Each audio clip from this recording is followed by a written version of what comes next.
wakati mwingine tena wa kufurahia kusikia taarifa mbalimbali za kimichezo. Mshambuliaji mpya hatari wa Yanga Peter Shalulile ameweka wazi kuwa tayari anazisikia na kuhisi pigo za presha kubwa inayozunguka pambano la watani wa jadi Kariakoo Derby, huku akisubiri kwa hamu kubwa kuingia uwanjani kuikabili Simba. Lakini Peter ambaye amesajiliwa hivi karibuni kuja kuongeza makali kwenye safu ya ushambuliaji wa wananchi wanatazamiwa kucheza dabi yake ya kwanza kabisa nchini Agosti 12, wakati timu hiyo zitakutana kwenye mchezo wa ngao ya jamii utakaopigwa katika uwanja wa Aman Complex huko Zanzibar. Lakini nyota huyo wa kimataifa amefunguka kuwa tangu atoe Tanzania amekuwa akipokea simulizi na tahadhari nyingi kutoka kwa wachezaji na marafiki zake waliowahi kucheza ligi kuu Tanzania bara NBC Premier League, lakini wakimweleza kuwa hakuna mechi inayobeba hisia na presha kubwa kama Simba na Yanga. Mara nyingi marafiki zangu wamekuwa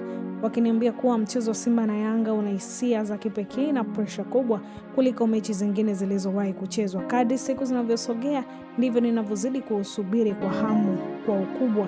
Hayo ni maneno ya kwake Peter, lakini ameongeza kuwa kila anapofikiria kuhusu siku hiyo ya pambano anajikuta akipata hamasa kubwa ya kuingia uwanjani, akiamini kuwa mechi hiyo ya ngao ya jamii itakuwa fursa bora kwake kujitambulisha rasmi na kuweka alama ya kwanza kwa mashabiki wa Yanga. Mchezo huo wa ngao ya jamii visiwani Zanzibar unatarajiwa kuwa ndio ufunguzi rasmi wa msimu mpya wa soka nchini, ambapo mashabiki wa pande zote mbili watakuwa na shauku ya kuona kikosi gani kimejipanga vyema. Endelea kusubscribe, kushare, kulike pamoja na kucomment ili uzidi kupata mengi mazuri zaidi.